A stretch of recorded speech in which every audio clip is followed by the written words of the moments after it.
말씀으로 들어가겠습니다. 혹자들이 이런 말을 하죠. 연말이 되면 마음이 강팍한 사람도 부드러워지면서 지나간 것들을 생각한다고 하죠. 이제 12월입니다. 여러분의 마음에도 여러분을 지금의 자리에 있게 한 많은 분들이 있을 것입니다. 잘 대해주셨던 분도 계실 것이고 여러분들을 성숙시키신 분들도 계실 겁니다. 그 모든 분들을 생각하는 연말이 되었으면 좋겠습니다. 그리고 그 생각들이 생각에만 머물지 마시고 작은 실천으로도 확인되어지시길 바랍니다.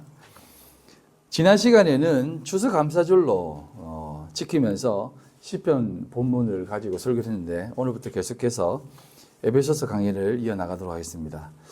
지난 몇 주간 사도 바울이 성도들에게 5가지로 기도하며 강구하면서 성도가 가져야 될 모습, 상태에 대해 말씀하고 있다라고 설명을 드렸습니다. 2가지를 먼저 말씀을 드렸고 오늘은 그 부분에 대해서 이제 그 다음 부분을 계속해서 얘기를 하도록 하겠습니다. 오늘은 3번째 내용부터 마지막까지 쭉 한번 다 설명을 드릴 텐데요. 잘 들어보시길 바랍니다. 3번째 내용은 이렇습니다. 너희가 사랑 가운데서 뿌리가 박히고 터가 굳어져 라고 합니다.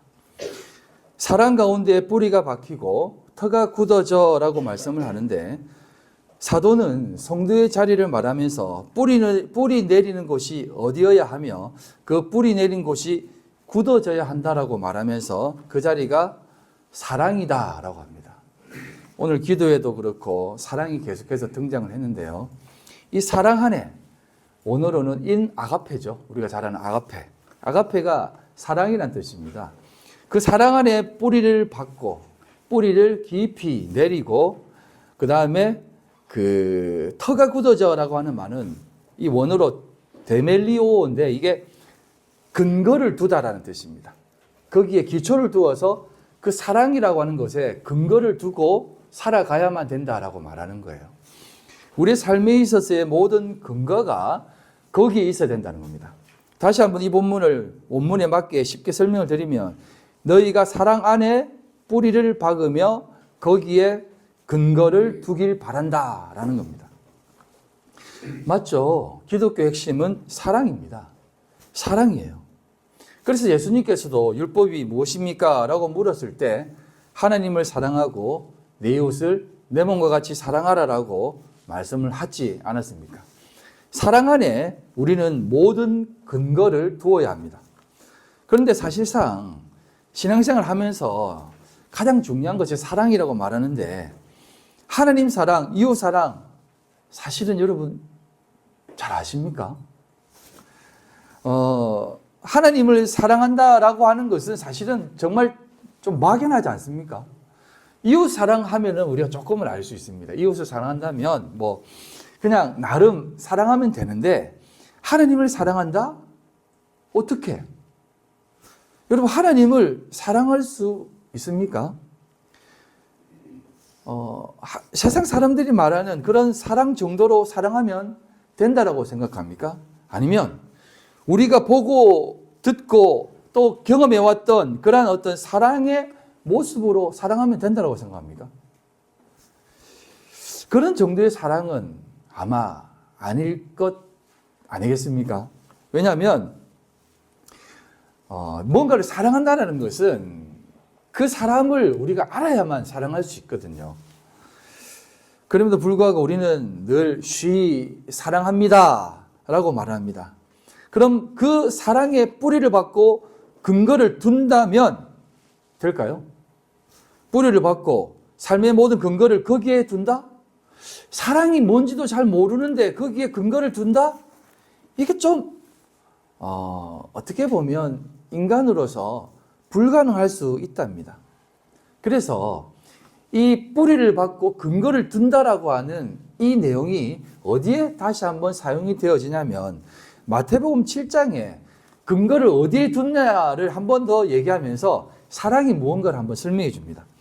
마태복음 7장 24절로 25절입니다. 그러므로 누구든지 나의 이 말을 듣고 행하는 자는 그 집을 반성 위에 지은 지혜로운 사람 같으니 비가 내리고 창소가 나고 바람이 불어 그 집이 부딪히되 무너지지 아니하나니 이는 주추를 반석 위에 놓은 까닭이다랍니다. 반석 위에 놓다라고 하는 이 놓다라는 말이 그 근거를 거기에 둔다라는 말입니다. 반석에 근거를 둔다? 그 터를 거기에 둔다라고 합니다. 그래서 우리가 반석을 우리가 예수님이라고 말하잖아요. 예수님? 쉽게 말해서 예수님이라고 하잖아요. 그런데 예수님 하면 그냥 막연하잖아요. 그럼 이 예수님이라고 하는 이 반석, 이 반석이라고 하는 것이 과연 무엇이냐 이 말입니다. 지금 터를 어디에 두냐 이 말입니다. 사랑, 반석, 예수님 다 연결되는 겁니다.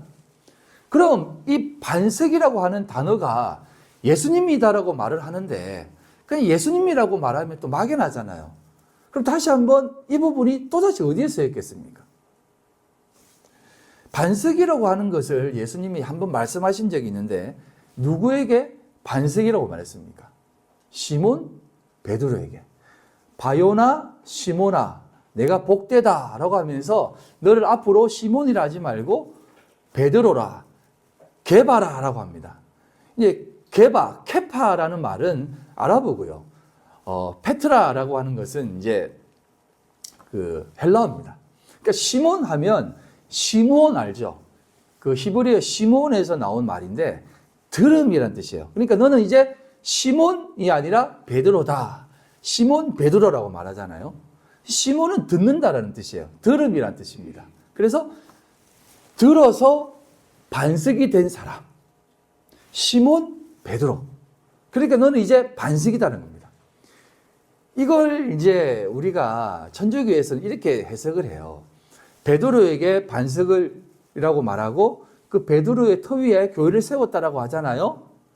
그래서 이 천주교에서는 베드로가 일대 교황이라고 말합니다.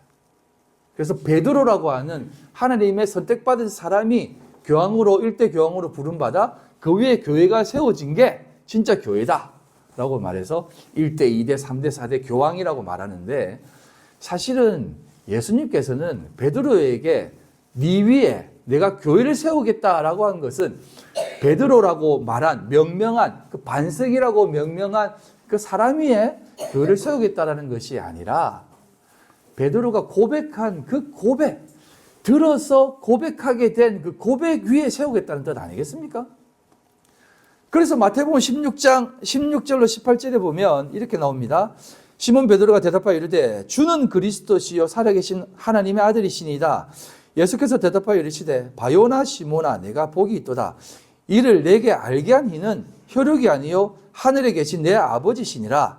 또 내가 내게 이르노니 너는 베드로라. 내가 이 반석 위에 내 교회를 세우리니 음부의 권세가 이기지 못하리라 라고 하면서 그렇게 고백한 그 고백 위에 세운다는 겁니다.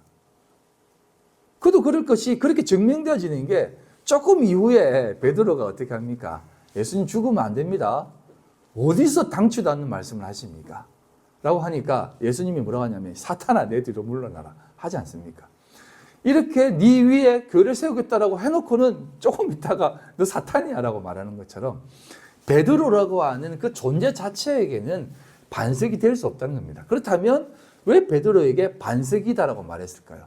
그게 바로 그의 고백이라는 것입니다. 주는 그리스도시요 살아계신 하나님의 아들이다라고 하는 그 고백 위에 반석으로 세우고 그 고백에 뿌리를 받고 틀을 박는다는 겁니다.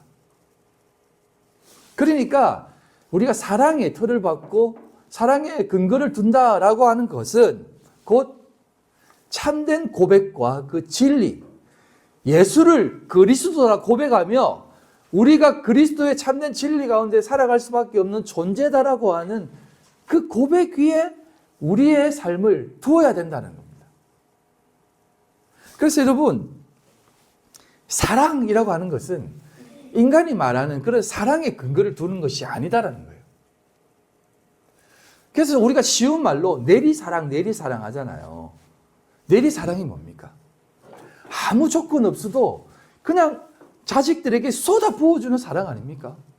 그냥 모든 것을 부어주는 조건이 아닌, 조건 반사적인 것이 아닌, 기본 테이크가 아닌 인과율이 아닌 그냥 은혜로 부어주는 게 내리사랑 아닙니까?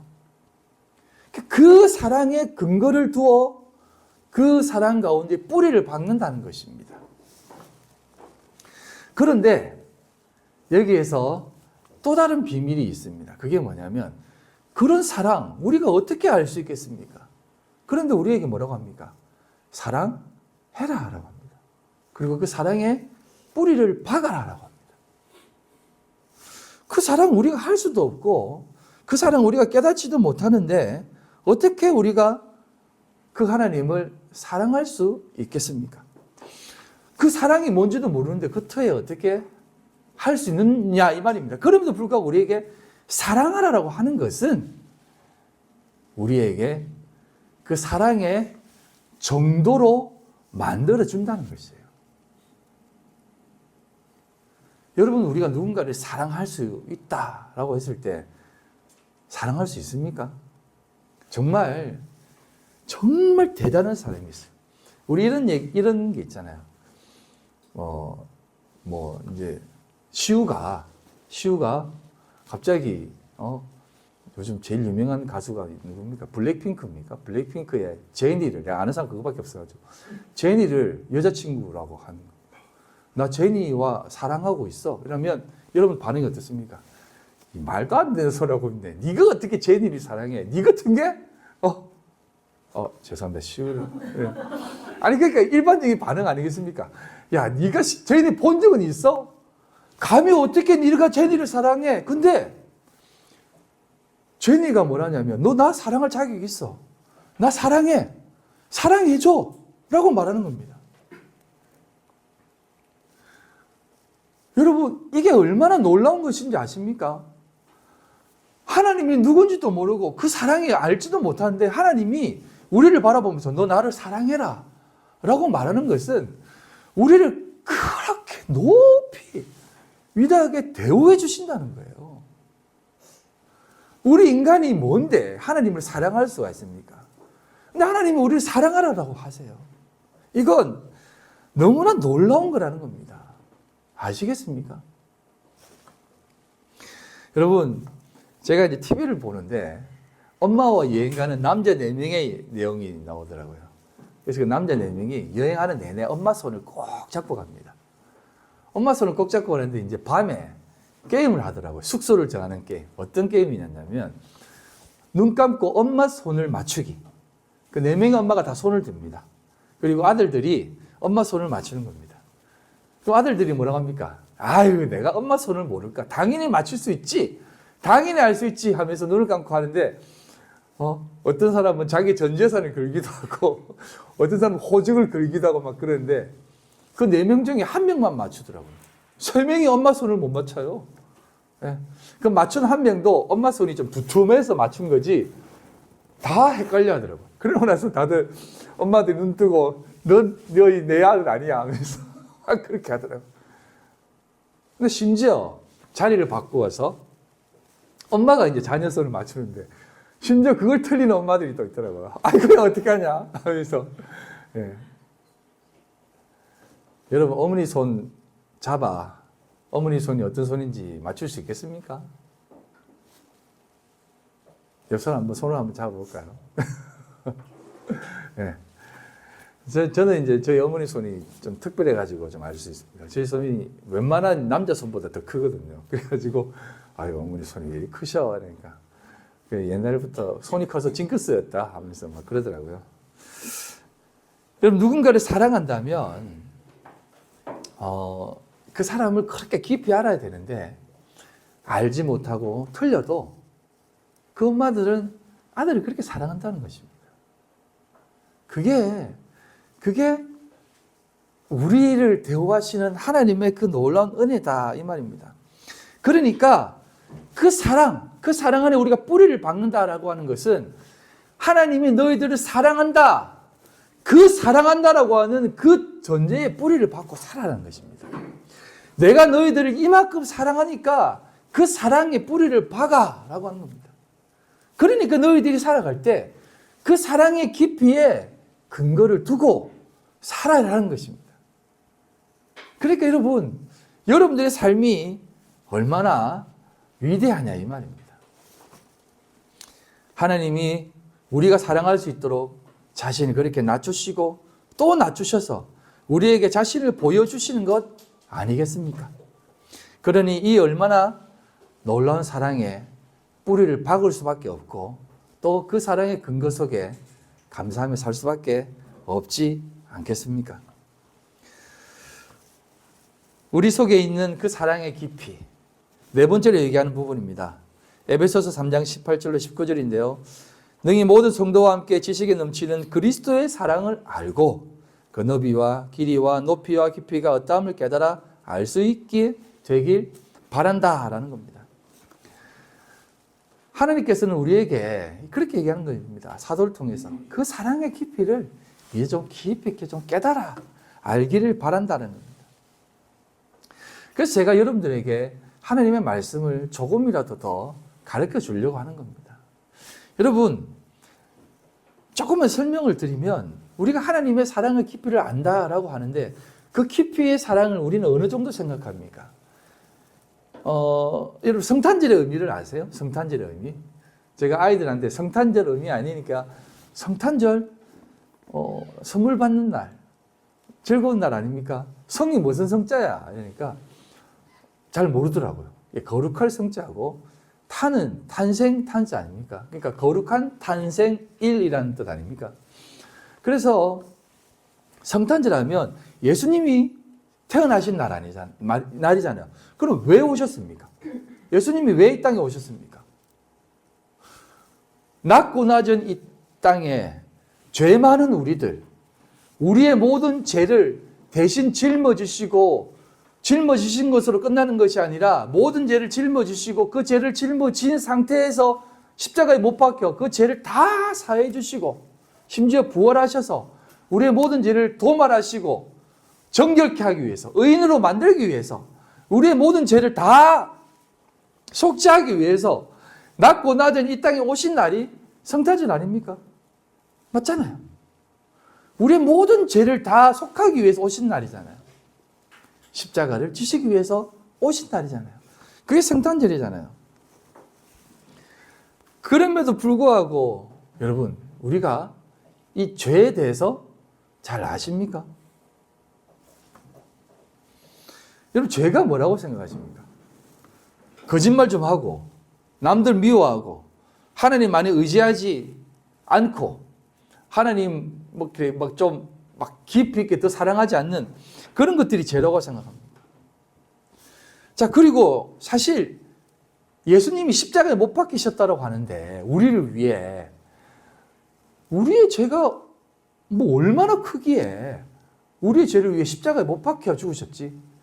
그리고 또 앞에서 목사님들이 얘기하잖아요. 여러분의 죄가 당신들이 예수님을 십자가에 못 박았습니다 라고 하면 진짜 여러분들이 예수님을 십자가에 못 박았어요? 민지야, 너 예수님 십자가에 못 박았어? 민우가, 너 예수님 십자가에 못 박았어? 그러면 예수님이 십자가에 못 박힐 만큼 그렇게 큰 죄를 지은 것 같아?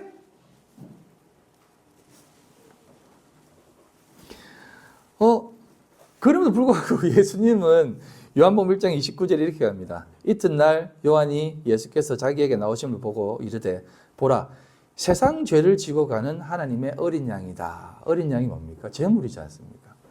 세상의 모든 죄를 다 짊어지고 죽으신다라고 합니다. 그러면 세상 죄를 지는구나. 그러면 내 죄뿐만 아니라 이 사람 저 사람 모든 죄가 다 합쳐지면 죽을 수밖에 없는 거겠네. 라고 해서 그런 죄의 깊이라고 생각합니까? 여러분 죄가 그 정도라고 생각합니까? 그 정도의 죄가 예수님의 하나님이신 예수님이 십자가에 못 박혀 죽으실 만한 죄라고 생각합니까? 그래서 신학자들이 이렇게 얘기하죠. 예수님이 십자가에 돌아가신 것은 원죄 때문이다. 원죄를 다 속하기 위해서 그 원죄로 인해서 우리가 다 죄인으로 태어나니까 그 원죄를 다 도말하기 위해 태어나는 것이다. 그리고 지금 우리가 죄인으로 여전히 사는 것은 자범죄를 짓고 있기 때문이다. 원죄, 자범죄 이렇게 나누었습니다. 성경에는 원죄, 자범죄 이렇게 나눈 것은 없어요. 그런데도 불구하고 예수님이 십자가에 못 박히시는 순간 우리는 다 뭐라고 얘기합니까? 의인이다라고 얘기하잖아요. 그러면 원죄만 사해진 것이 아니고 자범죄도 사해진 것 아닙니까? 그러면 한번 생각해 보세요. 내가 지금 죄를 짓는다면 회개를 하면 용서를 받잖아요. 그럼 앞으로 지을 죄는 용서받은 거 아니지 않습니까? 그래서 이런 얘기를 해요. 자살하면 지옥 간다. 왜? 이런 근거를 두는 겁니다. 자살은 자기 수이사이드 아닙니까? 자기 자신을 죽이는 거니까 내 자신을 죽인 살인죄가 회개하기도 전에 하나님 앞에 서기 때문에 살인죄가 적용된다는 겁니다. 일리 있는 말이죠. 일리 있는 말. 그러면은 그런 죄로 인해 우리가 지옥 갑니까? 자, 그러면 우리가 부재 중에 짓는 죄들 있잖아요. 죄를 지었는지도 모르는 상태에서 양심에 조금 화인 맞아가지고 소위 말하는 이쪽 나라에서는 그게 죄가 아닌데 싱가포르 가면은 껌을 씹는 것도 죄라며요. 예? 그럼 여기에서는 껌 씹어도 되는데 싱가포르 가서 껌 씹으면 죄로 처벌받잖아요. 그럴 수 있잖아요. 그런 중에 우리 회개하지 못한 죄가 있잖아요. 그럼 그런 회개하지 않는 죄가 나중에 하나님 앞에 카운트 됩니까? 그럼 다 지옥 가잖아요. 그럼 그런 죄들은 도대체 뭐냐 이 말입니다.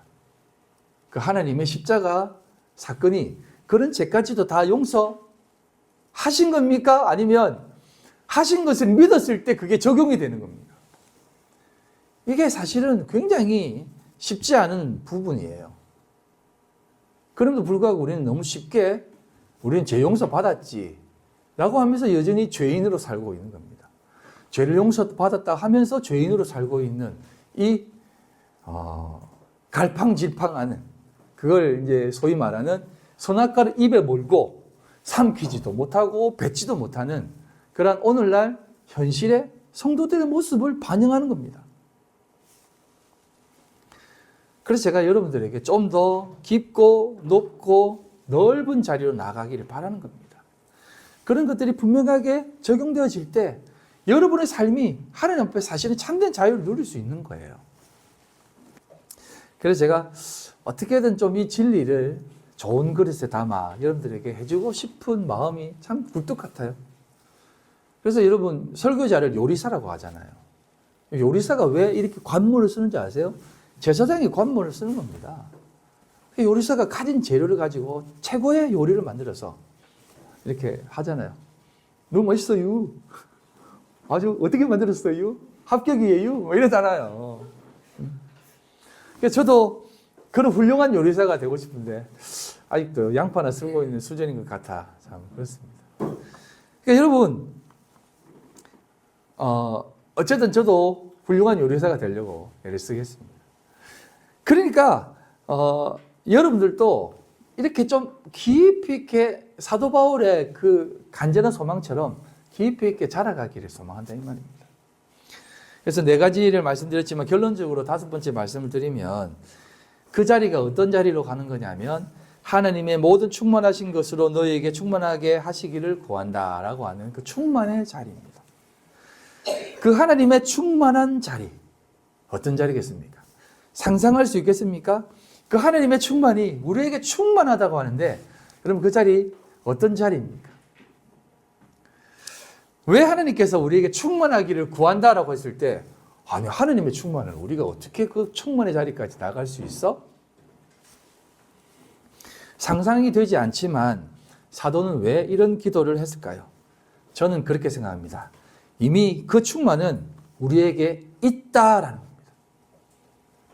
자꾸 세상의 유혹과 미혹이 덮여져서 그것을 깨닫지 못했을 뿐인지 그 충만은 우리에게 이미 있다라는 것을 말하고 있는 것입니다. 그래서 창세기 1장 27절로 28절에 이런 말씀이 있는 겁니다. 창세기 1장 27절로 28절 하나님이 자기 형상 곧 하나님의 형상대로 사람을 창조하시되 남자와 여자를 창조하시고 하나님이 그들에게 복을 주시며 하나님이 그들에게 이르시되 생육하고 번성하여 땅에 충만하라 땅을 정복하라 바다의 물고기와 하늘의 새와 땅에 움직이는 모든 생물을 다스리라 하시니라. 하나님이 이것을 이미 딱 선언하시는 겁니다. 예? 베르시트 바라 엘로힘이라는 말이 뭐냐면 태초에 하나님이 천지를 창조하셨다라고 하는 그 말에 전 복음이 다 담겨 있다고 신학자들은 얘기해요. 왜 그렇습니까? 모든 만물을 창조하신, 천지 만물을 창조하신 하나님이 이렇게 이루셨다라는 겁니다. 그렇게 말씀하시면서 천지를 창조하시고 하나님이 우리 인간을 창조하실 때 자기의 형상, 하나님의 형상, 하나님의 그 충만함으로 우리를 이미 만들었다는 것입니다. 생육, 번성, 충만함으로 여러분들에게 말씀하셨던 겁니다. 그러니 여러분들은 생육할 수밖에 없고 번성할 수밖에 없고 충만할 수밖에 없다는 것입니다. 그래서 그 충만함이 땅을 정복하게 되는데, 땅을 정복한다라는 것이 뭐냐면, 제가 얘기했지 않습니까? 정복이라는 말이 섬긴다라는 말이라고 했지 않습니까? 하나님이 이 땅을 다스린다, 정복한다는 것은 우리를 섬기는 개념이라고 말씀을 드렸잖아요. 그래서 섬기는 것은 사랑하는 것이고요. 그래서 우리에게 하나님이 이미 충만함을 다 주셨다는 것이에요. 그 충만함을 다 주셔서 우리에게 모든 것을 부어주셨다는 것이에요. 그럼에도 불구하고 창세기를 조금 설명을 드리면, 이 부분을 조금만 설명을 드릴게요. 그럼에도 불구하고 사람들은 어떻습니까? 하나님의 그 충만함을 누리지 못하고 그렇게 살아가는 것처럼 보이잖아요. 그래서 사람들이 육체가 되었다라고, 노아의 홍수 이전에 육체가 되었다라고 얘기하잖아요. 그러면서 노아만 당대의 의인이었다, 하나님의 은혜를 입은 자였다라고 하잖아요. 이게 뭡니까? 노아는 충만한 사람이다라는 겁니다. 창세기 6장 7절로 10절입니다. 이르시되 내가 창조한 사람을 내가 지면에서 서러버리되 사람으로부터 가축과 기는 것과 공중의 새까지 그러하리니 이는 내가 그것들을 지었음을 한탄함이니라 하시니라. 그러나 노아는 하나님께 은혜를 입었더라. 이것이 노아의 족보니라. 노아는 의인이요 당대의 완전한 자라. 그는 하나님과 동행하였으며 세 아들을 낳았으니 셈과 함과 야벳이다라고 합니다. 그러나 노아는 여호와께 은혜를 입었다. 이것이 노아의 족보다. 이런 겁니다. 하나님께 충만한 은혜를 받은 자이고, 이것이 노아의 시작이고 충만한 자의 시작이다. 그가 하나님과 동행하였으며 세 아들 낳았는데 셈과 함과 야벳이다라고 합니다. 우리에게 은혜를 입은 자, 충만한 자라고 선언하면서 우리를 가리켜서 하나님의 은혜를 입은 자라고 말하잖아요. 그래서 우리에게 하나님은 충만하다라고 얘기해 줍니다. 사랑을 받을 만한, 나를 사랑할 수 있는 그런 자다라고 말씀해 주시는 거예요. 여러분은 감히 하나님을 사랑할 수 있는 자들입니다. 아멘. 그래서 여러분, 세상을 향해 사랑할 수 있는 거예요. 세상을 축복할 수 있는 거예요. 말씀을 맺겠습니다. 하나님께서 우리에게 주신 그 사랑과 깊이, 그 은혜는 곧 하나님의 놀라운 사랑으로 우리를 이끌어가는 것입니다. 그렇기 때문에 사랑 안에 뿌리를 두고라고 하는 말은 그 사랑이 뿌리를 받게 하는 것이다. 사랑으로 사랑에 이르게 한다. 그래서 이게 로마서에 사도 바울이 로마서 1장 17절에 이렇게 말합니다.